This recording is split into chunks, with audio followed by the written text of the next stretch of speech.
vocês que é um prazer estar aqui e me senti muito honrada de ser convidada para esse espaço aqui. Tenho visto como tem sido as aulas, como tem sido assim, emocionante. Eu assisti algumas das videoaulas, não pude vir ainda aqui, infelizmente, porque eu tenho aula esse dia no doutorado, também tenho aula terça-feira, mas não pude vir. Mas assim, estou muito feliz de estar aqui e espero que a gente consiga mostrar para vocês um pouquinho do que eu pensei. Deixa eu falar para vocês como é que vai ser o que eu vou fazer, né? Porque aí depois a gente dá início. Bom, a minha proposta hoje é, primeiro, que a gente faça um diálogo com aquela aula que vocês assistiram sobre o poder da palavra cantada, aquela aula sensacional, lindíssima, que a gente teve a oportunidade de ouvir aqui. Bom, algumas coisas o professor falou que me chamaram muita atenção, porque elas remetem diretamente, elas têm a ver diretamente com uma realidade que poucos conhecem, que é a origem da literatura na Grécia. E parece uma coisa tão distante, né? Está tão distanciado a gente trabalhar com Grécia Antiga, né? E com Roma Antiga. A professora Kátia pediu assim para presente. É difícil porque os alunos acham que está muito distante, né? Está muito distante. Mas é interessante que muito do que ele falou sobre a questão da música está na origem da literatura grega. E isso se perdeu no Ocidente, infelizmente, né? Então, assim, a minha proposta hoje é trazer para vocês um pouco do exemplo grego e mostrar para vocês como que o poeta e o músico de todas as épocas, eles têm muita coisa em comum, né? Porque tudo começa na música. A ideia de apresentar para vocês é a Ilíada de Sério. Nós vamos falar um pouquinho sobre a Ilíada de Sério, porque esse é o nosso tema. Falar sobre a poesia épica, o que é a poesia épica, o que é a poesia narrativa, né? Mas eu dei um subtema, um subtítulo provocativo. Eu coloquei assim: será que podemos dizer que a literatura começa na Grécia? E aqui a gente sempre tem que fazer um adendozinho, que a gente está falando de literatura no Ocidente, tá? A gente não vai falar sobre a literatura oriental, a gente vai falar sobre a literatura no Ocidente, né? Então, o que eu vou mostrar para vocês aqui é o exemplo grego, não é o único exemplo de literatura, tem muitos pontos em comuns com as literaturas orientais, como elas surgiram, e a música é um ponto em comum, mas eu vou mostrar para vocês o exemplo grego, né? E a primeira vez que esse termo literatura apareceu na história, vamos dizer assim, do Ocidente, apareceu com esse escritor muito famoso, Marco Túlio Cícero, no segundo século a.C. Então foi um termo inventado pelos romanos, né? Bom, vocês tiveram uma aula já sobre Aristóteles, sobre Platão, um pouquinho sobre teoria literária. Aristóteles, ele vai usar o termo, que é o termo grego, poietike, né? Então ele escreveu uma obra chamada Peripoietikon, né, que fala sobre o quê? Sobre o processo criativo da palavra. Agora, essa palavra, ela sempre vem acompanhada de ritmo, de harmonia, né? Ele vai dizer que os três modos de você criar poesia mimética, né? As três maneiras de imitar é através do ritmo, através do logos, que é a própria linguagem, né? E através da harmonia, né? Então, quando ele usa essa palavra poética, é a palavra mais adequada para o sentido grego de literatura. Por quê? Porque ela está ligada à ideia do fazer criativo. Quer dizer, o primeiro sentido do verbo é um sentido bem amplo. Você pode fazer qualquer coisa, você podia fazer um barco, você podia fazer uma casa, você podia fazer um vaso de cerâmica. Mas ele vai cada vez mais se especializando no sentido, e o sentido inaugural é precioso. Porque a ideia do poel, a ideia da poética é você trazer a luz, é você trazer para a presença, é você trazer para o que está oculto para a luz, né? Então a ideia de você engendrar, de você criar, de você trazer a luz é o sentido inaugural da literatura, né? A literatura, ela surge inauguralmente nesse sentido e nessa força da poética, né? E aí a poética, via Aristóteles, vai definir depois, lá no quarto século, né, quais são os gêneros, então, que ficaram estabelecidos dentro da tradição. Mas a gente vai discutir um pouquinho a tradição e ver o que a tradição pode nos trazer para hoje, né, e a discussão a gente deixa para depois, mas o que ele traz da tradição nos mostra que o primeiro gênero que aparece é o gênero épico, né? Então, o primeiro gênero que aparece é o gênero épico. Lá você vai ter uma série de definições do que seria o gênero épico, né? O texto dele é mais descritivo do que um texto crítico mesmo, né? Então ele vai definir o que é esse épico. E hoje a gente vai ver duas narrativas épicas, tá? Mas o primeiro ponto que eu quero chamar a atenção interpretação do épico é a questão da narrativa. Por que épico tem um apelo tão grande?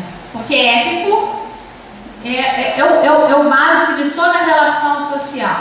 Né? É você contar histórias. É um gênero narrativo que conta história. Tá? Chama épica porque ela parte do verso. Né? E esse verso é o verso que vai ter música, porque ele vai ser metrificado. Tá? Mas o primeiro sentido aí é o sentido que quando surge o épico, né, ele é algo inaugural. Ele não surge a partir de um modelo. Não se tem um modelo de épico. Né? E ele surge. E como que ele surge? Ele surge na oralidade. Ele surge totalmente na oralidade. Né? Bom, e a gente vai ver como isso acontece. As práticas poéticas, eles chamavam de musiqué. Quando a gente diz assim, a musiqué é música, né? Assim, gerou essa palavra no português, música. Aí o que vocês pensam logo quando falam em música? O que vocês pensam? No som, né? A gente pensa no som. No ritmo. A gente pensa no som. Né? Então, a ideia de musiqué era muito mais complexa do que isso. Porque musiqué envolvia, na verdade, várias práticas artísticas ligadas à palavra. Então, o princípio da literatura grega é a musiqué. Ou seja, é aquilo que é próprio, que está ligado às musas. Né? Vocês já ouviram falar das musas, né?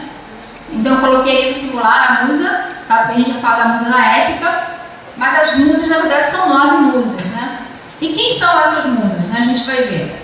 Bom, a musiqué, então, era um termo técnico que se referia às práticas da palavra versificada, dos ritmos da métrica, e aí os gregos têm uma variedade grande de ritmos. O primeiro ritmo que se estabeleceu foi o ritmo do tipo de verso que chama hexâmetro, que tem 6 pés métricos, né? E ele levava em consideração a duração da sílaba. Depois vocês vão ouvir um registro musical, vocês vão entender que a melodia ela se une também com a questão que da língua ser uma língua tonal. Então o acento é musical. Vocês que são músicos, né? Porque eu não sou musicista, né? Vocês vão perceber melhor quando a gente ouvir como que se conjugava a questão dessa acentuação musical, da língua ser uma língua tonal, né? Por exemplo, como uma língua tonal que a gente tem hoje, o chinês. Vocês sabem que o chinês, dependendo de como você pronuncia a vogal, no tom que você pronuncia, você muda o sentido. Então, está totalmente ligado à entonação com o sentido da palavra. Então, o grego tinha isso, o grego antigo tinha essa entonação musical. E soma-se a isso a questão da marcação métrica. Qual é o ataque da sílaba métrica para cada um dos pés métricos? Eu não sei se vocês nunca se perguntaram. Vocês já ouviram essa palavra, pé métrico. O pé métrico é o que marca a cada sílaba métrica da palavra. Mas vocês já se perguntaram por que chama pé? Por que tem esse nome pé, né? Então a gente vai ver um exemplo interessantíssimo na Odisseia, quando aparece Demócrito, que é um dos poetas cantores, em que os jovens se reúnem em torno dele e quando o poeta entra, eles começam a bater o pé. Na verdade, a hipótese mais assim, aceita é que essa ideia de pé métrico surgiu do fato de que na antiguidade se batia o ritmo com o pé. Então, por exemplo, o gênero épico, a gente vai ver que é um gênero mais grave, né, um tipo de entoação mais grave, você vai ter esse padrão métrico, são 6 pés métricos, tá? Depois eu vou mostrar para vocês, dando um exemplo no texto, como é que a gente pode ler isso aí, tá? Bom, então a musiqué envolvia todas essas práticas. O que vai acontecer é que na épica a gente vai ver claramente a palavra, né, no ritmo que ela tem, num padrão métrico só. Quando chega o período da lírica, que é logo em seguida, né, a gente tem 6º século, a épica surge no 8º século a.C., né, a gente começa a ter lírica, na verdade a gente começa a ter antes, no 7º século, mas tem uma datação precisa de quanto tempo elas confluíram juntas, né, enquanto prática, mas a lírica vai criar uma série de outros métodos. Né? Então você vai ter uma variedade de poesia metrificada, variedade de sons diferentes. Eu vou trazer para a gente ouvir daqui a pouco o Hino às Musas. Né? O Hino às Musas é uma reprodução, né, de um poeta que provavelmente é do 1º século ou antes de Cristo, depois de Cristo, que faz um belíssimo hino às musas, usando uma variedade então, de ritmos sonoros. Bom, então, quando a gente fala de princípio da literatura, a gente fala de música. E aí eu me lembrei muito da aula do professor Wisnik, né, que ele fala claramente isso, que ele fala da metáfora da música como mãe. Então ele diz que é o primeiro som que a gente ouve, é o som do tambor do coração da mãe. Né? Bom, esse primeiro som que a gente ouve fica criando sentido dentro da gente. Né? Então essa metáfora que ele usa, a mãe é a música, né? Ou a música é a mãe, a gente pode dizer então sim que a música é a mãe da literatura. Não existe literatura, início de literatura, início de fazer poético que une a palavra com a melodia. Em grego é o verso, chama epos, e o melos, que é a melodia. Né? E não existe início de literatura sem a música. Então, para vocês verem como que está muito distanciado de nós essa realidade, mas está muito próximo de nós essa realidade. Né? Muito mais próximo do que a gente pode imaginar. Bom, aí eu coloquei aqui o nome das musas, porque tem uma relação importante, tá, no pensamento grego. E não sei se vai, eu posso colocar. Existe uma relação importante da literatura com o pensamento mítico. Eu não sei se vocês gostam de ler mitos, eu gosto muito dessa parte de estudo de mitos em todas as culturas. Né? É muito interessante a gente ver que o pensamento mítico é a primeira expressão, ou a primeira concatenação de sentido, de explicar o mundo, de explicar as realidades. Né? E cada cultura tem seus próprios mitos. Mas muitos mitos desses conversam entre si, porque tem traços em comum.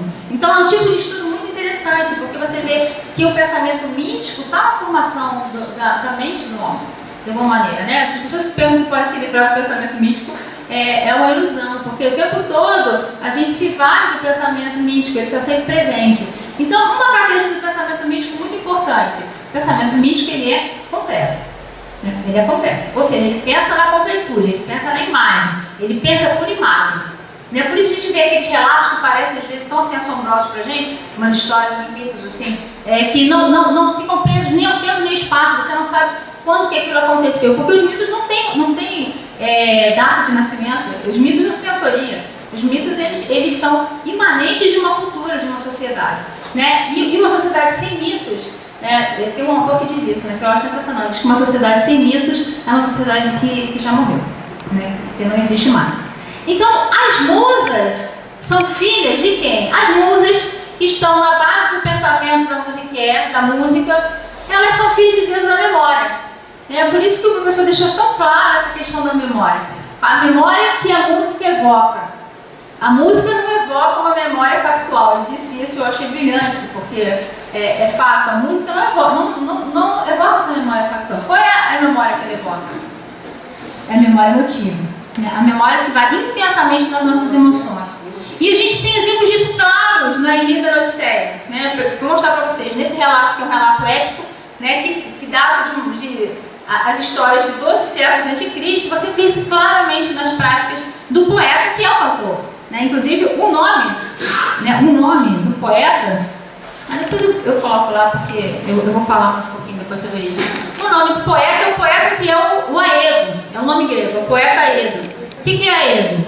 Você já ouviu essa palavra? O que quer dizer Aedo? Veio do verbo ado, do grego, que é cantar. Então, o Aedo é o que canta.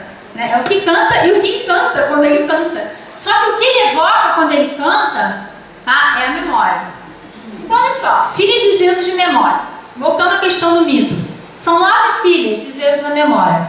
Essas 9 filhas, elas vão se relacionar a práticas concretas, artísticas, literárias, que estão totalmente ligadas com a memória, porque o pensamento mítico explica. Sabe como é que você conhece um ser na mitologia? Isso pode valer para qualquer mitologia. Você sabe a natureza dele pela ascendência. Quem são os pais?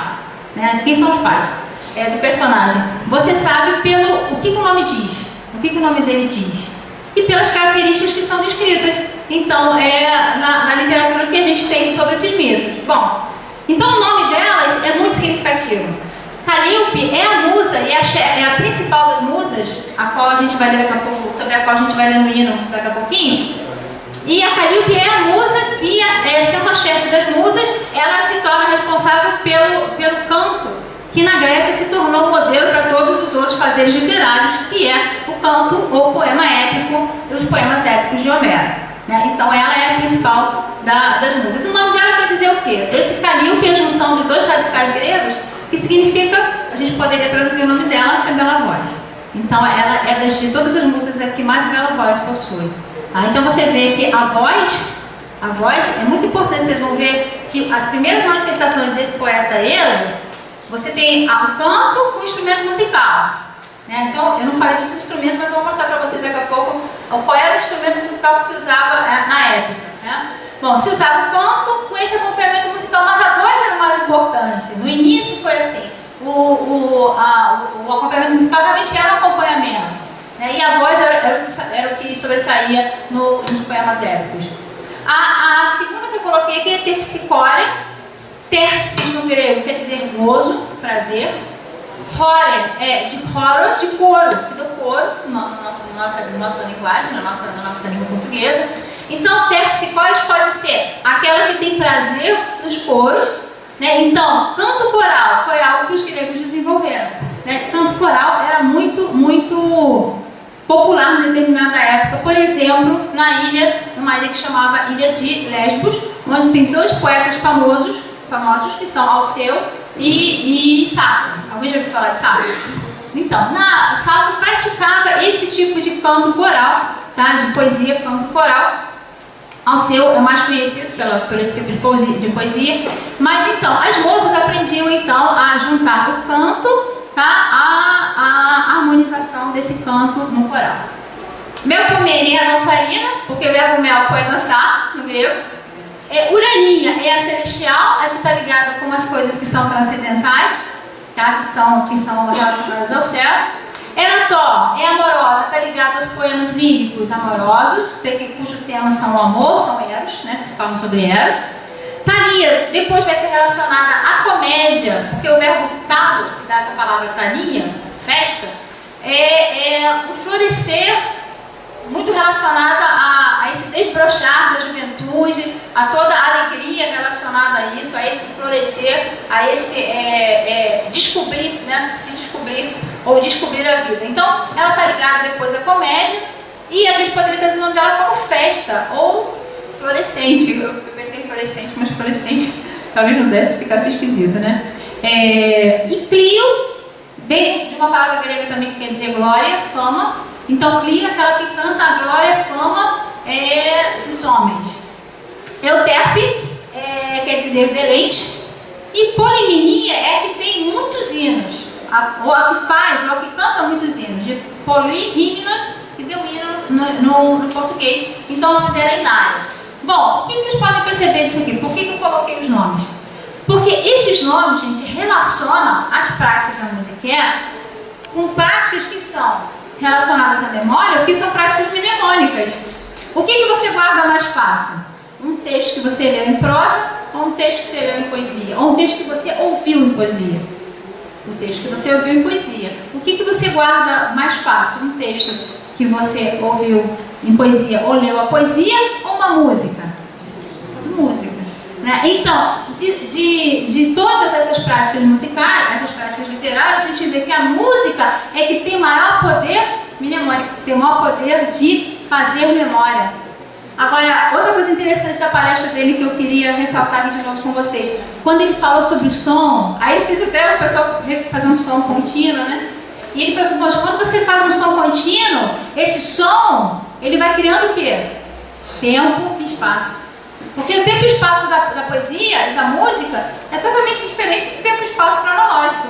Se você está dentro desse fazer poético, ou se você está dentro no sentido de você estar tendo prazer com esse momento poético, você esquece do tempo e espaço temporal, e o tempo e espaço passa a ser o tempo e espaço daquele momento poético, né? Daquele momento musical. Então, assim, isso é mais para confirmar, né, e fazer uma ligação com o que ele disse, de que essa memória, ela é fundamental, porque é uma memória que não está ligada ao factual, mas está ligada, vamos dizer assim, ao mais profundo do nosso ser, né? Do que nós somos.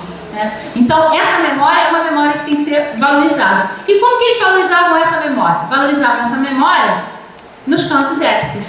Por quê? Porque os cantos épicos, como eram feitos? Você tinha uma audiência, a gente vai ver o exemplo também no texto, mas a gente tinha uma audiência e o poeta Edo vinha com acompanhamento musical e ele recitava as façanhas dos heróis, as glórias dos heróis.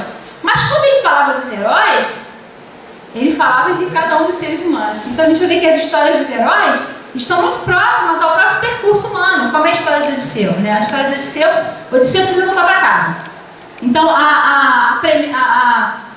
o incômodo de Odisseu eu preciso voltar para casa, eu preciso assumir o meu lugar na sociedade, eu preciso sair do esquecimento, eu preciso voltar para casa, eu preciso achar o meu lugar, eu preciso achar a minha identidade. Então toda a trajetória de Odisseu é uma trajetória em busca disso, que não deixa de ser a trajetória de cada um dos homens, né? Bom, gente, esse instrumento se chama fórmix, tá? É o nome grego esse mesmo, fórmix. O que é o fórmix? O fórmix é o precursor da cítara. Eles tinham 3 instrumentos, quer dizer, os 2 que ficaram mais conhecidos são a cítara, tá? Que é esse mesmo tipo de instrumento, só que com 7 cordas, com uma ressonância maior, um alcance, né, de notas maior, né? Então muito mais desenvolvido. Isso aqui seria uma cítara primitiva, né? O primeiro instrumento que fizeram. Isso aqui é uma reprodução, claro, né? A gente não tem só em figuras, né, de vasos, você não tem uma forma que chegou até nós. Mas logo no iníciozinho da Ilíada já aparece citando esse tipo de prática, né? O que vai acontecer? O poeta, que é o Homero, ele o tempo todo está fazendo autorreferência na obra dele, ao fazer o poeta, né? Então, assim, são muitas referências na Ilíada, muito mais na Odisseia, que a gente vai ter 2 aedos famosos, o Fênio e o Demódoco, mas o tempo todo ele mostra que existem aedos que são aedos profissionais.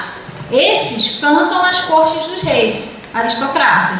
Quer dizer, eles têm uma espécie de associação de poetas aedos. Mas também existe o cantor, que é o cantor, vamos dizer assim, amador, né? Então, por exemplo, aparece na Ilíada, vai aparecer, por exemplo, Aquiles tocando. Aquiles aparece no momento de prazer na tenda dele, tocando a fórmix e cantando um hino a Apolo, um piano. Então, esse tipo de prática musical é muito comum. Eu acho que nesse ponto se assemelha muito aos gregos antigos à cultura africana. O fato de que todas as práticas sociais deles tinha música, né? Tinha música. Então, tinham as músicas próprias para os enterros, tinham as músicas dos hinos feitos para os casamentos, né? Os epitalâmios, cada um tem um nome grego, né, específico. Você tem os chamavam epinícios, que eram os hinos em honra a quem ganhava no jogo olímpico. Então, o tempo todo você vê música fazendo parte das práticas de vida, né? A vida era uma vida, vamos dizer assim, bem musicada, né? Bom, e aí o texto diz lá, olha, assim, tem que falar o contexto, no finalzinho do canto 1, são os deuses que estão se banqueteando com a fórmix e com o canto. Então, os deuses estão reunidos no final do canto 1, e aí, terminou o dia, o que eles fazem? Eles pegam a lira, traduzindo como lira, né, geralmente, mas é a fórmix, e eles se banqueteiam ouvindo música. Então, olha lá, por todo o resto do dia, até o sol acolher no poente, se banquetearam, ficando cada um com uma porção respectiva. Todos prazer encontraram na lira de Apolo, belíssima, quando com as musas, com voz deliciosa, alternadas, cantavam. As musas fazem parte do coro de Apolo. Então, musas e Apolo estão juntos. A gente vai ver isso aqui daqui a pouquinho no hino, as musas. Apolo é o deus da poesia, é o deus da mântica, né, da profecia, é o deus solar, né? Bom, aqui eu tirei esse exemplo também de uma prática dessa poética da música que está na Odisseia, que remete também à fala do professor. A questão da memória emocional, né? Quando você ouve, né? E como é que eram feitas essas recitações? Essas recitações eram feitas nas cortes, mas eram feitas também em festivais públicos, festivais religiosos, nos Jogos Olímpicos, né? E nessas práticas sociais. Bom, e uma coisa importante, que eu acho que hoje é uma coisa que falta muito em nós, né? A audiência estava muito atenta à escuta, né? Porque o que podia criar esse tempo e espaço? Se é a música que cria esse tempo e espaço, o verso unido à música, né? O ruído era uma coisa que atrapalha, né? Esse se colocar nesse tempo e espaço. Então, o tempo todo, eles eram, vamos dizer assim, chamados para a escuta. A escuta atenta, né? Porque toda poesia na Grécia, né, ela até quinto século, entre o quinto e o quarto século, quando isso começa a cair em decadência, né? Mas a poesia sempre é criada para ser declamada. Não se imagina lendo-se um texto em voz silenciosa, né? Ou lendo uma poesia em voz silenciosa, né? Nenhuma dessas práticas eram práticas para leitura silenciosa. E a gente bem sabe que a leitura silenciosa só vai entrar no Ocidente, só vai se, como se diz? Fixar no Ocidente muito depois, né? Lá no século IX da era cristã. Não se fazia leitura silenciosa. Então a audição era importante, porque à medida que você ouvia atentamente, você era transportado para um lugar que era o lugar da memória. Né? Era o lugar da memória. Então, por isso que ficou sendo convenção no gênero épico, o quê? Tem que fazer invocação às musas. Né? O primeiro quadro tem que fazer invocação às musas. Então tem que invocar a memória. Então eu coloquei esse trechinho, que é muito bonito. Penélope é esposa de Odisseu. O que vocês sabem sobre Penélope? Porque Penélope é a mulher que ficou esperando anos, porque Odisseu foi para a guerra de Troia. Ficou 10 anos na guerra, e demorou 10 anos para voltar na guerra de Troia. E ela foi uma esposa fiel durante 20 anos, né? Acredite quem quiser. Mas ela foi uma esposa, então o modelo dela era o modelo de esposa fiel, né? Era o modelo de fidelidade. Mesmo sendo totalmente cobiçada por todos os outros homens, ela permanece fiel. Bom, quando no canto 1, o Aedo, fêmea, começa a cantar os feitos da guerra de Troia, o que os heróis tinham feito, ela está lá em cima no quarto. Existia um quarto na casa grega, né? A gente ficou realizando um pouco essas questões sociais. A questão é a seguinte: a mulher tinha um quarto só para ela, então ela ficava recolhida, né? Então chamava gineceu, era o quarto da mulher. Então ela estava em cima na casa, enquanto embaixo todos se banqueteavam, aqueles homens todos que estavam ali para comer a comida dela e querendo casar com ela. O filho dela, Telêmaco, e o poeta, o Aedo, estava presente. Né? O poeta está sempre presente nesses momentos assim, sociais. Bom, quando ela ouve, aquilo toca na memória emocional dela intensamente. E ela desce as escadas. Né? E ela tem uma experiência emotiva muito grande, porque ela lembra do marido e ela já desce as escadas chorando. Né? Então ela vai pedir pro poeta cantar qualquer coisa, menos que fale, que cante a guerra de Troia, menos que fale sobre os heróis. Então ela diz assim: olha, a virtuosa Penélope, filha de Cário, resolve sem mais demora baixar pelas longas escadas da casa, mas não sozinha, que duas criadas ao lado a acompanham. Quando a divina mulher o lugar alcançou onde estavam os pretendentes, no umbral se deteve de bela feitura, tendo as feições escondidas num véu de lavoura admirável. De cada lado lhe fica uma serva de espírito casto. Lágrimas caem copiosas e ao divo cantor ela se dirige. Fêmea, canções diferentes tu sabes, que os homens encantam, gestos de heróis e de deuses, que os vates gloriosos propagam. Dessas lhe canta qualquer, e que todos te escutem calados, vinham beber. Não prossigas, porém, nessa história tão triste, que o coração se me aperta no peito ao ouvir-te a cantiga, o que acontece desde que a insuportável saudade me aflige pela querida cabeça, que sempre a memória me ocorre, pelo varão Odisseu, cuja fama em toda ela e em Argos se estende. Então você vê assim como que ela é tocada pela emoção, pelo poeta. O que é memória então para os gregos? O que eles entendiam por memória? Tá? Eu tirei essa citação de um autor que tem livros assim ótimos. Depois no final a gente vai discutir uma frase que ele colocou num livro sobre a escrita que é muito interessante. Ele diz o seguinte: o poema épico deve ser considerado em primeiro lugar não como um ato de criação. Não quer dizer que não seja um ato de criação, é um ato de criação. Mas como um ato de lembrar e recordar, totalmente ligado à questão do recordar, daquilo que vem do coração, da emoção. Sua musa protetora é Mnemosyne, na qual está simbolizada não meramente a memória, considerada como um fenômeno mental, porém como um ato global de lembrar, de recordar, de comemorar, de memorizar, que se realiza no verso épico. Então, mais do que um fazer literário, né, é algo que diz respeito à vida de cada um. Porque na entoação do canto épico se lembra, se rememora e se comemora. Né? Então, se comemora o quê? Se comemora a própria vida.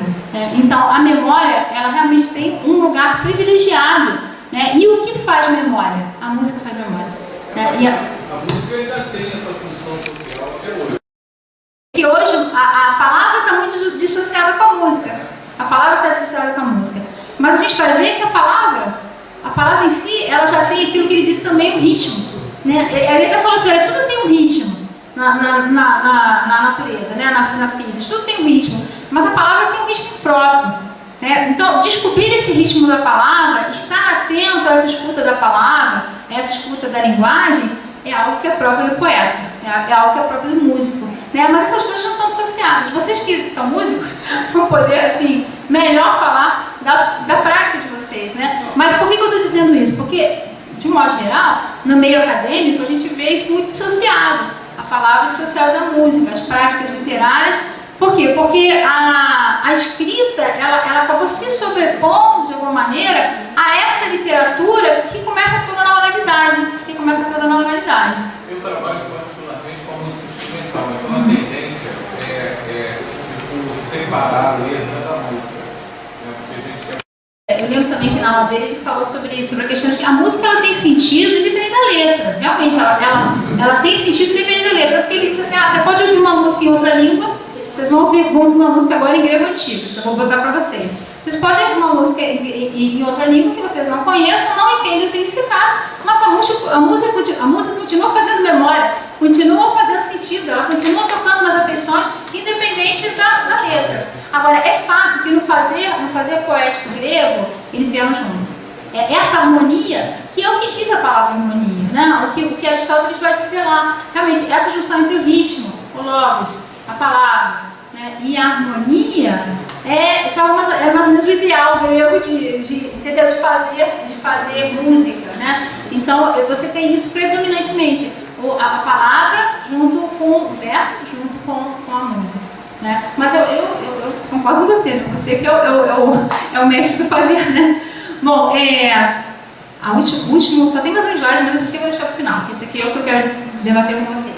Eu queria então que vocês ouvissem agora, porque não sei se eu vou voltar só num pontozinho, que eu não sei se ficou claro, a questão da oralidade, né? Como que a literatura surge na oralidade? Não sei se vocês já ouviram isso, mas de qualquer forma é uma informação importante. Quando esses poemas chegam até nós, a gente tem a impressão assim, a Ilíada tem quase 16 mil versos metrificados.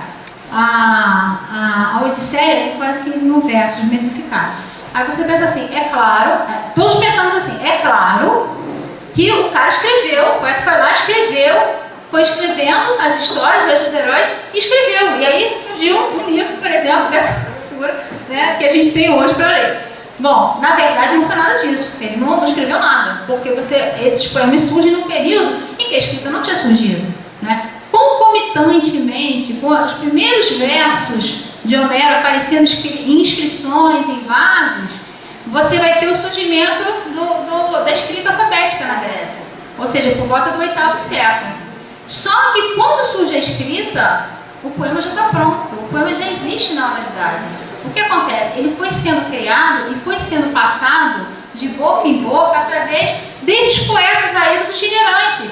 Né? Que, claro que eles se reuniam, acredita-se, né, que existia uma espécie de confraria de poetas, né, em que eles tinham algumas técnicas, claro, eles tinham técnicas para poder fazer um poema tão grande, eles tinham técnicas, eles tinham que se valer de fórmulas, né, que se repetiam, eles tinham que conhecer os temas da herança mitológica daquele povo, quais são as lendas e os mitos desse povo, eles tinham que conhecer bem esses temas, eles tinham que dominar toda essa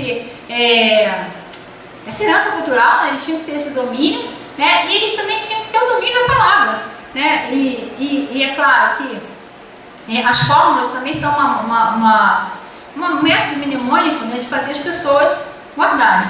Eu sempre dou um exemplo, depois do que eu li no livro, que esse exemplo não é tão bom assim, mas eu sempre dou exemplo nas minhas aulas, eu vou dar o mesmo exemplo, porque eu não conheço outro poeta itinerante. Se vocês conhecerem, vocês me digam, qual é o tipo de poeta itinerante que a gente conhece no Brasil? Que canta assim de improviso? De repente, os cordel. Eu também não conheço outro. É os MCs também, Ah, é verdade. Não tinha pensado. Mas tu recupera esse negócio do repente. Então, os repentistas, né? Na verdade, é o repente contemporâneo. Repente contemporâneo. É um gênero assim, de poeta tradicional no Brasil, né? Então, assim, você vê que as histórias dele, quem compra aquela literatura de cordel, você vê que as histórias, os temas são parecidos, né? A história do marido traído, essa aí é do cornudo, você tem temas que se repetem, né? Agora, na hora de fazer, é claro que eles também se valem de fórmulas, eles não fazem tudo de improviso, né? Então, a gente acredita. Hoje, assim, a teoria mais aceita é que tanto a Ilíada quanto a Odisseia, elas foram compostas dessa maneira, né? A gente tem um estudioso que no meio do século XX descobriu uns poetas, uns bardos desse tipo, uns cantores, né? Uns poetas cantores desse tipo na Iugoslávia, tá? E que eram, na maioria, pessoas analfabetas, né? E que cantavam as histórias dos heróis da Idade Média.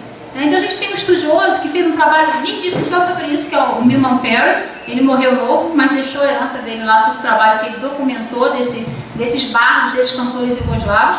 E realmente a tradição toda daquela literatura é oral, toda passou pela oralidade.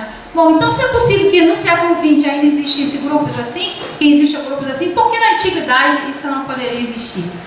Contando que na antiguidade o homem tinha que contar muito mais com o poder da memória das musas, né? Então, eles entendiam que essa memória era algo divino, né? Era algo que mas eles contavam com essa superpotência divina, porque eles precisavam muito mais da memória, né? Numa civilização, gente, sem escrita, a poesia oral é uma questão de sobrevivência.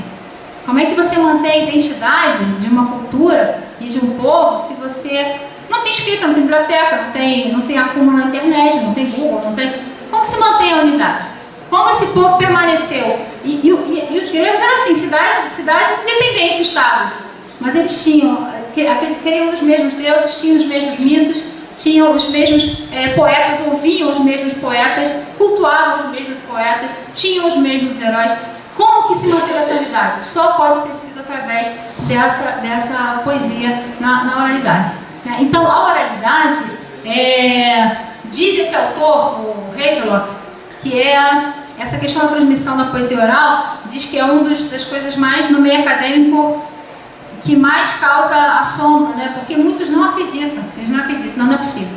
Ele teve algum auxílio escrito, eles escreveram esse texto, depois o texto chegou até nós.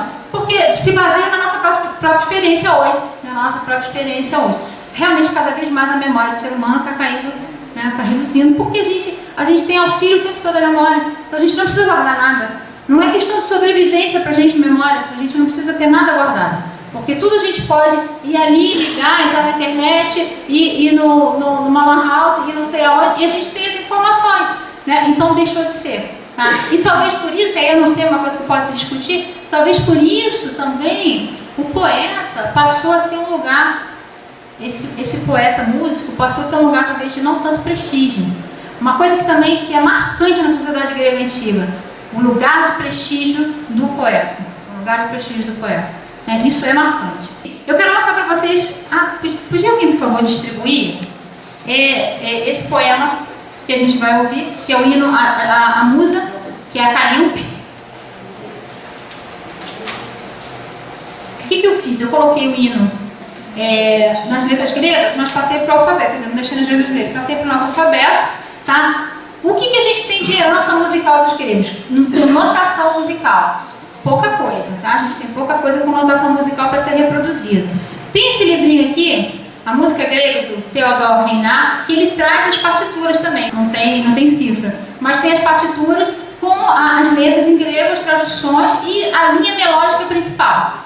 Então, essa herança que sobreviveu em alguns manuscritos, né, geralmente que foram conservados na Idade Média, né, o mais antigo que a gente tem é do 1º século, tá? Antes de Cristo. Esse que eu vou trazer para vocês, esse hino, ele não está bem datado. Então, eu não sei se... Eu coloquei como estava aqui. É o 1º século antes de Cristo ou depois de Cristo, né? Mas e o poeta também não é certa a autoria desse hino. Mas o que eu fiz? Coloquei para vocês o texto, o texto em grego, para o nosso alfabeto, e fiz uma tradução embaixo.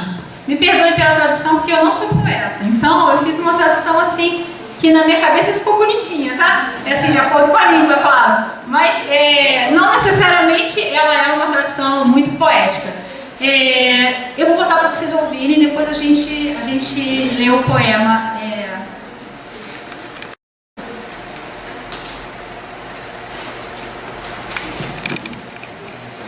Então, olha só. Uma coisa que eu tenho que explicar para vocês. E aí o pessoal que a música vai perceber melhor. Vocês vão ver que as palavras elas estão acentuadas. A maioria delas. Então, por exemplo, a primeira frase aí, você tem Ai de musa moi filha. Então, Ai de musa moi filha. Desculpa, moi filha. Esses acentos, eles representavam, na verdade, modulações da voz. Então, vou relembrar com vocês algumas coisinhas. A gente tem acento agudo, né? Acento agudo para a gente em português só representa a posição da sílaba tônica. O que representava para eles o acento agudo? Representava que eles subiam o tom para um tom mais agudo. Né? Eu acho que o intervalo é de 1/7. Se eu não me engano, eu já li isso no livro, mas eu não consigo fazer a abstração disso na minha cabeça, o que é um intervalo de 1/7. Mas enfim, você sobe e fica mais agudo se o acento for agudo. Como é que é a palavra agudo em grego? Oxus. Oxus deu oxítono, né? Então esse oxus quer dizer agudo. Quando o acento ele está virado, que a gente só usa em português para quando aparece crase, né? Quando o acento é um acento grave, o que queria dizer? Que baixava o tom. Né? E eles tinham um outro acento, que aqui eu botei como se fosse um circunflexo, mas na verdade nos textos gregos aparece mais como um tio.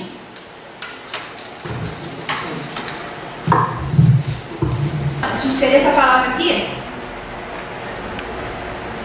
Vou botar no nosso alfabeto aqui, tá?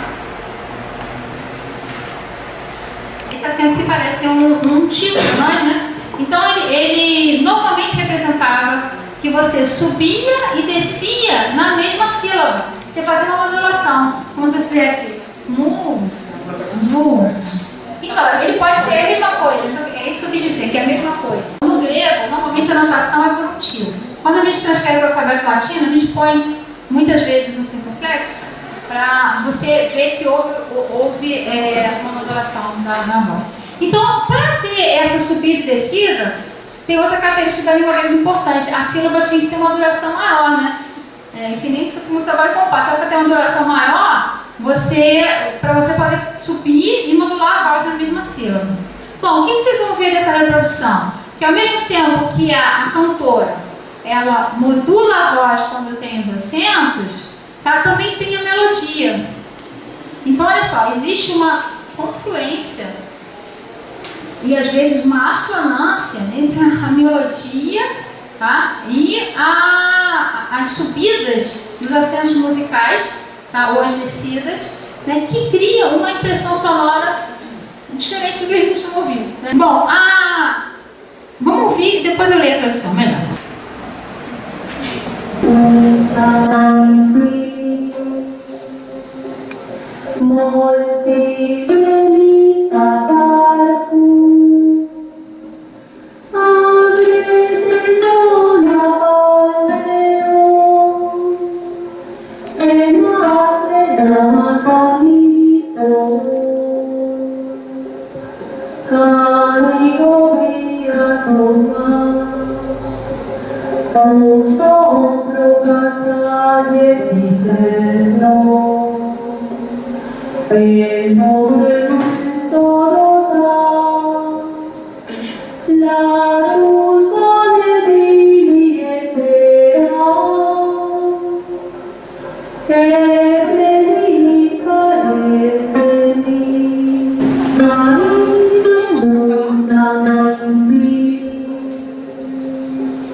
Molti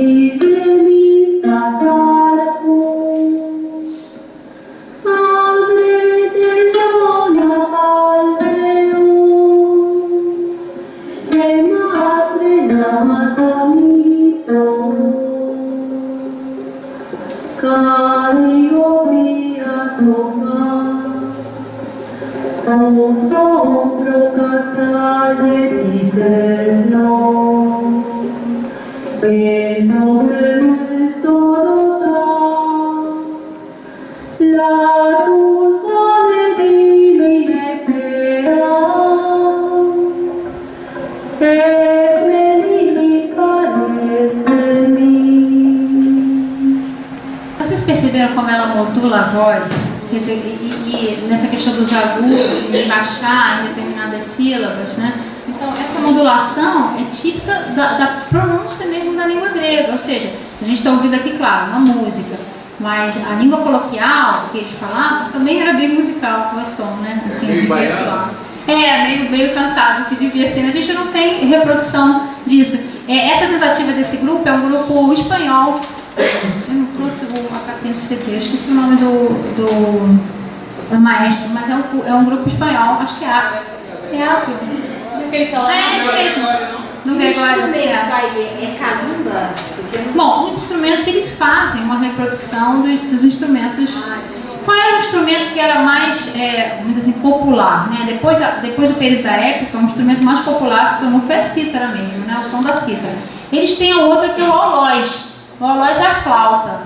Mas a flauta não foi tão popular quanto a cítara. Ela teve um período de popularidade, mas que não durou muito tempo. E eu lendo alguns livros sobre música grega, também descobri que a flauta ela era mais própria para eles gostavam mais para os prelúdios musicais.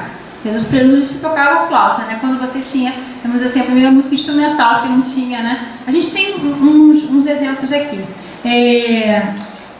Mas eu acho muito bonita a combinação na questão do ritmo. Eu acho que a harmonia que você estava falando é muito perfeita entre a palavra, o ritmo que a palavra impõe, porque essa palavra ela já tem uma acentuação que é musical, então ela já impõe o ritmo, né? E a melodia que eles criam. Acho assim, muito harmonioso, né? Os gregos tinham esse ideal de harmonia, né? Então isso assim, a continuação da cultura grega que se esteve no período bizantino. Né? Então você tem isso. Eu vou ler a tradução, gente. Então diz assim: canta a musa, amiga minha, inicia minha canção, que a brisa de seus bosques faz vibrar meu coração. Sabe a Calíope, condutora das graciosas musas, exime iniciadora dos mistérios, da prole de Letó, Délio, Peã, benevolentes mostrai-vos a mim. Eu fiz uma mudança do sábio, tá? Se quiserem botar aí, eu botei exímia, porque eu falei assim, não, vai ficar repetido, apesar da palavra ser, o sentido ser de sábia mesmo, né? Mas no sentido de ser sábia na execução, né? Sábia ser especialista, né? Naquilo que você faz, né? Aí eu botei exímia, eu mudei, né? Botei exímia iniciadora nos mistérios, da prole de Letó, Délio e Peã, benevolência mostrai-vos a mim. Então já a musa é a amiga do poeta. Então a musa sempre vai ser invocada. E aqui especificamente é a música da época, a Calíope, né? Que é a condutora das graciosas musas, mas também que iniciou o filho de Letó. O filho de Letó é Apolo, tá? Então isso da prole de Letó é uma referência a Apolo. Délio e Peã são dois nomes que Apolo tem. Apolo nasceu na ilha de Delos, então ele é Délio. Tá? Apolo, ele tem esse nome também de Peã, que é um codinome de Apolo. Inclusive o hino em honra a Apolo, eles entoavam, isso aparece na Linda Odisseia também, que é o Peã, tá? Que é um hino de honra a Apolo. Bem, que horas são? Eu queria dizer que vocês quisessem ouvir mais, mas depois vocês... Porque tem um hino também, que é o... Você que falou que queria lançar. O próximo hino é o hino Anêlesis, que é a deusa da vingança, do ciúme divino, né? E é um hino, assim, mais dançante, né? Mas depois vocês ouvem. Gente, então, só um minutinho. Eu sei que o tempo talvez não seja suficiente para falar tudo que eu queira, mas a outra parte da nossa aula era chamar a atenção para vocês, né? Eu acho que vocês entenderam a questão do poeta, a questão da oralidade, da literatura que surge na oralidade, da literatura, que a frase que eu sempre repito, né? Em vez de falar que a mãe da literatura é a música, né? A gente diria em grego que a arqué, o princípio da literatura é a música, o princípio, o fundamento da literatura é a música, né? E muitos dizem na filosofia que o princípio de todas as coisas é a música, né? A música, o princípio do real é a música, né? Bem, mas a minha intenção era essa, mostrar para vocês, e a questão da oralidade, a questão da literatura que está totalmente ligada com a música, mostrar para vocês um exemplo, um pouco dessa reprodução de como seria a fala e a música na antiguidade. E eu separei aqui, não vai dar para a gente ler tudo, mas eu vou selecionar pelo menos algumas coisas. Pode passar, por favor. Eu queria falar sobre o que esses poemas narrativos aí da Odisseia trazem para nós enquanto possibilidade de temas que são temas universais, né? Então, às vezes a dificuldade com esses poemas porque são poemas heróicos, né? Então, poemas que falam das histórias dos heróis da antiguidade. E a gente pode fazer uma pergunta sobre essa questão do herói, né? Quem são os heróis hoje, né? Porque hoje nós não cantamos mais os nossos heróis, né? Então, se a gente fosse pensar um herói, vocês têm estudado bastante coisas de literatura, né? Se vocês fossem pensar um herói na literatura brasileira, que vocês possam dizer assim, não, esse a gente vê como marcadamente um herói brasileiro. Eu ia falar isso. Ele falou Peri, todo mundo concorda? Quem? Peri. Peri. Macunaíma, né? Macunaíma. Então, eu imaginava que a resposta seria mais ou menos essas duas, né? Porque Peri ficou consagrado no romantismo como um ideal de herói. Né? Esse ideal de herói, em princípio, se aproxima do herói épico mesmo, né? Que é um herói idealizado. Mas o herói épico também é um herói humano, é um herói com os mesmos, vamos dizer assim, os mesmos sentimentos de todos os homens. Então, os temas da época também são temas universais. Agora, Macunaíma, realmente, a gente pode voltar a falar sobre isso, mas é o que melhor expressa, talvez, o modo brasileiro de ser, né? Então, talvez esse personagem conseguiu captar melhor o nosso modo, né? O nosso modo de ser. Mas existem, então, esses temas universais que estão na Ilíada. O que eu pensei? Eu vou selecionar uns trechos, porque não ia dar tempo de falar de toda a Ilíada, de toda a Odisseia, né? E se eu vou selecionar uns trechos, que são trechos que, ao mesmo tempo, têm uma intensidade dramática muito grande, falam de sentimentos que são temas universais, né? Então, a gente vê a universalidade da poesia nos temas que são recorrentes na época, por exemplo. Então, olha só, primeiro, eu ia fazer uma experienciação com vocês, eu queria fazer várias coisas, mas eu sempre sou assim, planejo fazer várias coisas, eu não consigo fazer tudo. Mas olha só, vocês vão perceber uma coisa, eu separei esses trechos, a gente vai ler só alguns, eu vou pular realmente porque não vai dar tempo. Eu quero chamar a atenção para dois fatos. O primeiro fato aí que eu coloquei, canto 1. Vocês sabem que a Ilíada e a Odisseia são divididas em 24 cantos, né? São chamados de cantos, né? São chamados de cantos porque são realmente cantos, né? Então, esse título aí não foi dado, claro, originalmente, isso é posterior, mas tem essa noção. Eu escrevi também aí proêmio. Uma coisa que existe em comum entre a Ilíada e a Odisseia é essa ideia de que o poeta, quando ele começa esse poema narrativo, que é um poema narrativo grande, então vocês podem pensar que é algo que já foi mais ou menos pensado também, que ninguém fazia uma declamação de um poema desse num dia só. Né? Vocês sentados aqui, daqui a pouco vai dar 2 horas, eu não vou mais aguentar meu filho falar. Mas você imagina se eu fosse recitar um poema hoje de 16 mil versos aqui. Todo mundo já tinha dormido há muito tempo, já tinha ido embora há muito tempo. Então, é mais ou menos claro que a performance do na época ela podia ser feita dessa forma. Tá? Ela era recitada, tinha acompanhamento musical, mas não era feita dessa forma. Como era feita então? É provável que houvesse uma interação entre a audiência, tá? E isso no caso das cortes, que a gente vê o exemplo claro na Odisseia. Né? Quando o poeta ia na corte dos reis, os presentes que estavam no banquete diziam: a gente quer ouvir as histórias sobre como Troia foi destruída, como Troia foi tomada. É a história do cavalo de Troia. Né? E essas histórias, elas tanto podiam ser relacionadas ao ciclo troiano, a guerra de Troia, ou eram histórias sobre deuses. Né? Então tem histórias muito curiosas, essa a gente vai ler, né? Que é a última que está lá na Odisseia, que eu coloquei aí na última folha, essa a gente vai ler. Podia ser um relato mítico também, e um relato mítico sobre os deuses. Então, um desses relatos místicos que vai aparecer na Odisseia é a traição de Afrodite. Quando Afrodite trai, não sei se vocês sabem quem é o marido de Afrodite na mitologia. Hefesto, era o coxo, né? Então ela trai, ela trai Hefesto. Então, esse tipo de mito, eles chamavam de anedota, né? Ou mito anedótico. Por quê? Porque a função dele era causar um certo riso. Então vocês vão ver assim, no momento do contexto dramático em que aparece, realmente o rei Alcino, que eles estão na corte do rei Alcino, Odisseu está na corte do rei Alcino, que recebeu ele, né, como náufrago, ele de alguma maneira quer agradar Odisseu, né? E Odisseu diz para ele ficar muito cansado, porque Odisseu já tinha passado por todos aqueles momentos difíceis no retorno dele para Ítaca, já tinha encontrado os gigantes, já tinha encontrado os lexijões, que eram os homens comedores de homens, já tinha se deparado com as sereias, com Caríde, que é um ser monstruoso, já tinha atravessado as rochas que batem, ou seja, ele já tinha completado o ciclo do herói, várias aventuras, né, do herói. Bom, e aí ele realmente está cansado. E Alcino pede, então eles chamam Aedo. Tá? E eles chamam Aedo. E nesse momento que eles chamam Aedo, acho que a gente pode pular para lá assim. Vamos lá, para a última folhinha do... eu acho que eu vou terminar falando sobre isso mesmo.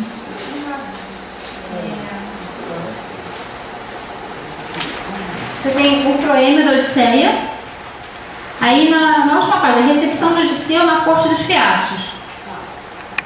Então olha só, Odisseu chega na corte, então depois de já ter passado por todo esse trajeto difícil do retorno para casa e de ter saído, finalmente ele chega no mundo dos homens, né? No mundo,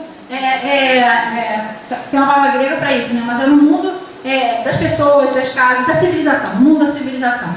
Finalmente ele chega no mundo da civilização, mas ele está cansado. Então Alcino chama o Aedo e ele pede então para que o Aedo cante. E essa cena eu coloquei aqui porque junta com aquela questão das práticas da musiquinha. Nós vamos ler, mas antes de ler eu quero dizer uma coisa que eu fiz em todos esses versos e vocês vão prestar atenção. Vocês estão vendo aqui, olha, o primeiro verso aí, ó. Eu coloquei uma barra no meio do verso.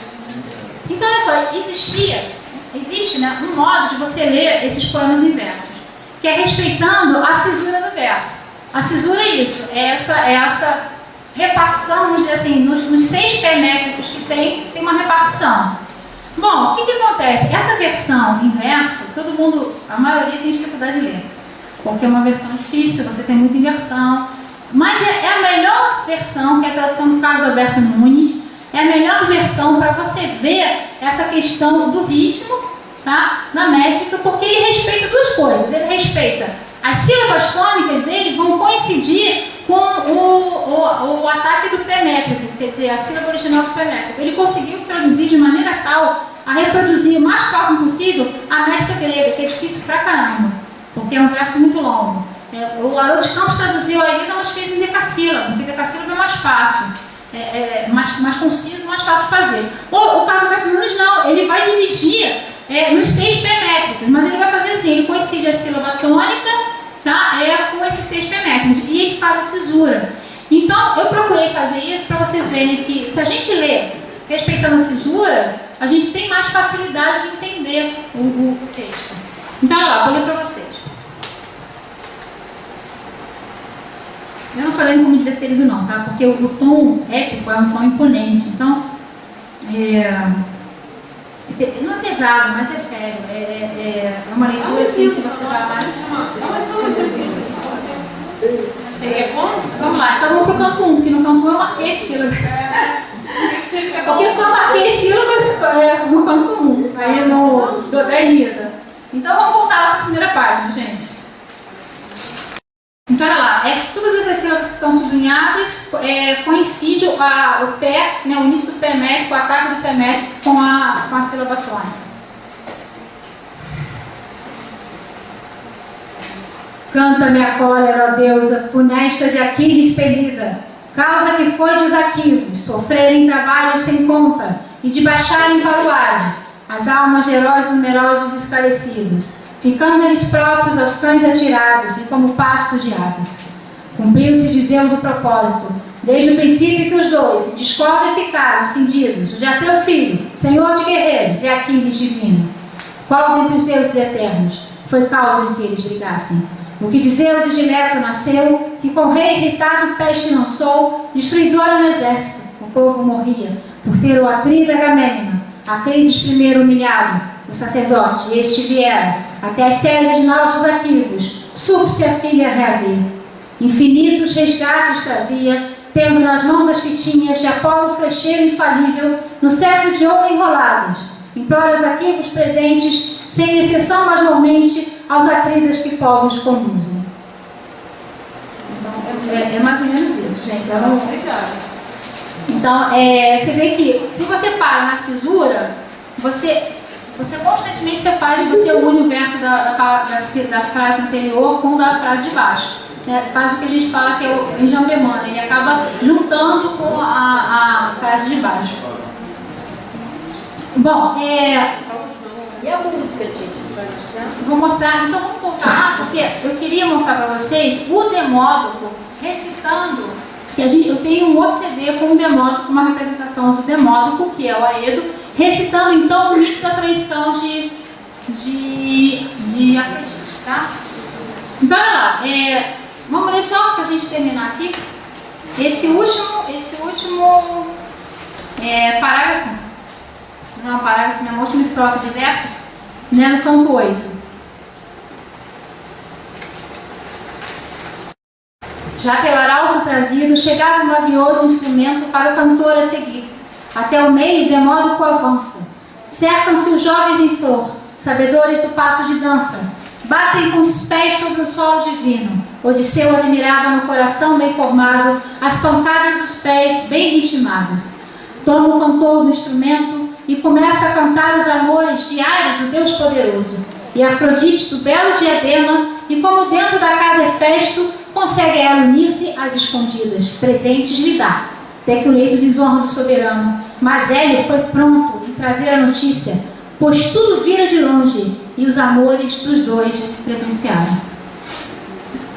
Então, assim, aqui é o texto que eu falei para vocês, em que os jovens, sabedores dos passos de dança, batem com os pés sobre o solo divino.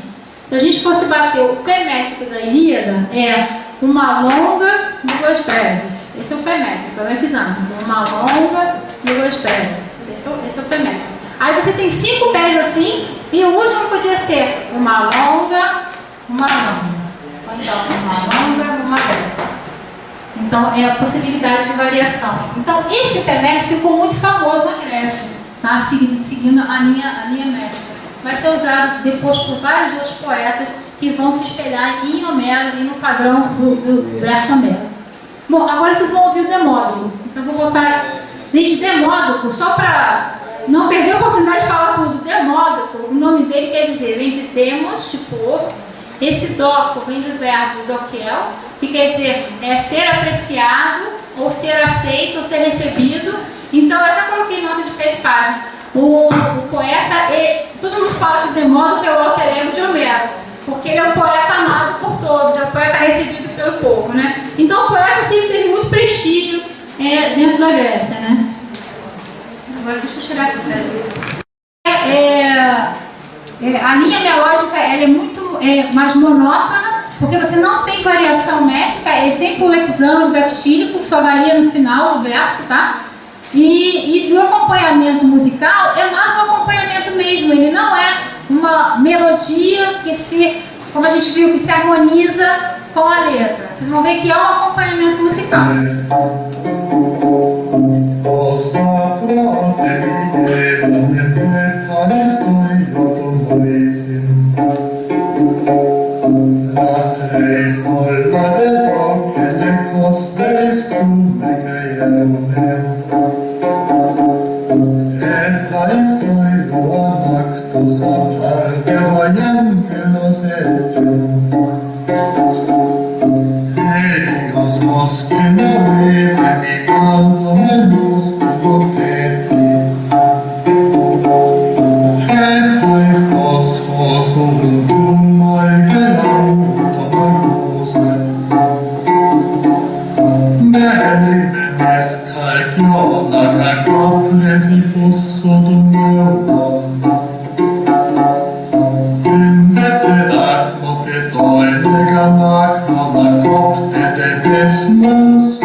día querido. Ampimarjani sin queretes mata kuplo ja pantei. Olla te carica tu pertele l'altra in execundo. Arachnia leptata ucetes mutelidoito. Odeteon macaron pericardo moventa de ducto. Auta ebede banda dolon peritemnia ceruen. Pensa di mendes lenon e uctime non tolietron. Eroi caenaron polupiltate estina passion. Oda la oscopieni che crusenios are. Iscamaron pilotecos et usnevanon teries. Eleon parapatros elis teneros quadionos. Todes tembia vate catedraton ampide desmoi. Nec nee chronos et paristoio. Udat digines aenere onen mudanaerai. Cae capere in mosco ducet in octa venantum.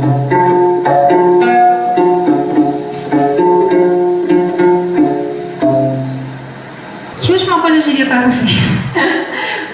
Eu indicaria, se vocês querem um poeta moderno que conversou com a tradição de toda essa literatura grega antiga, a gente tem um poeta de origem grega que eu pedi para colocar o poema dele na nossa página, na página de vocês. Constantino Capa. Vocês colocarem na internet, vocês encontram a maioria dos poemas mais famosos, né, dele.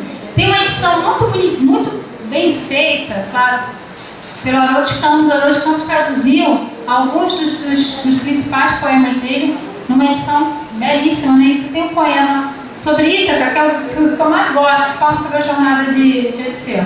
Então, e esse que eu coloquei no site para vocês é um poema sobre Troia, né? Mas Constantino Capa, eu acho que, pelo menos os poetas gregos contemporâneos que eu conheço, que não são muitos, ele não é nem tão contemporâneo, porque ele nasceu no final do século XIX, né? E escreveu ali no século XX, né? Então, eu acho que melhor assim retrata a alma mesmo do homem grego, né? Então, assim, tem um poema dele lindíssimo, que eu também recomendo. Vou só dizer o nome para vocês procurarem na internet, que é sobre os cavalos de Aquiles. Os cavalos de Aquiles, né? Que fala da morte de Paco, que é o amigo querido de Aquiles que morre na guerra, né? Então, assim, eu acho que eu não deveria falar mais nada. Eu acho que vocês deveriam falar. Então, eu tinha deixado uma frase no final para colocar na transparência, que é desse autor, Eric Havelock, que fala muito do que eu acredito, tá? E aí eu achei que essa frase era uma frase para pensar, eu até coloquei assim, para pensar, né? Fala um pouco do que ele tem frases assim bem assim, impactantes, né? Então ele tem frases, ele escreveu pelo menos 3 livros importantíssimos que a gente tem: Prefácio a Platão, A Revolução da Escrita na Grécia, e o outro é sobre as musas. A Musa Aprende a Escrever. Esses 3 livros que estão traduzidos são livros assim que vale a pena ler, são livros sensacionais. Diz o seguinte: é um tipo curioso de arrogância cultural o que pretende identificar a inteligência humana com o domínio da escrita. E eu acho isso sensacional, porque ele prova, através do exemplo grego, ele mostra, esse livro vai tematizar isso, como que uma sociedade que cria uma arte, uma literatura, uma poética, como a sociedade grega cria, e sem escrita, uma sociedade não letrada, ele consegue provar nesse livro claramente, com vários exemplos da literatura, que eu acho que eu não consegui mostrar tão bem para vocês, mas enfim, ele consegue mostrar que a falta de letramento não é falta de cultura, não é falta de possibilidades de ser, não é falta de possibilidades de criação, né? Então, esse estatuto que a escrita adquiriu hoje, né, no Ocidente, fez com que aparecesse ser a coisa mais importante, então, para a construção de conhecimento, para o desenvolvimento do ser humano. E, na verdade, não é, né? Isso é uma grande falácia. É claro que precisamos da escrita, porque sem a escrita eu não teria lido nenhum dos textos que eu li para vocês, porque toda a herança grega e romana só chegou até nós porque em algum momento foi registrado pela escrita.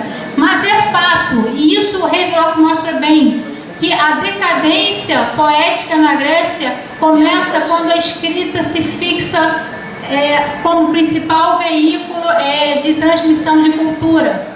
Então, quando a cultura passa, o centro da cultura passa de Atenas para Alexandria, no Egito, e aí se constrói a grande biblioteca da Alexandria, e você tem o Musaion, que é o Templo das Musas, onde é o centro cultural, o que acontece? Você tem lá um acúmulo de saber, você tem especialistas estudando aqueles textos dos redatores antigos, dos filólogos, né? Mas você tem a poesia saindo da rua e passando a ser uma coisa erudita, porque as pessoas não podiam mais ler Homero, as pessoas não podiam mais entender aquela poesia, né? E a poesia que se produziu nesse período foi toda uma poesia culta, erudita, com várias referências, porque o cara pesquisava para poder fazer os seus textos, né? E que as pessoas não entendiam mais, não tinham acesso, né?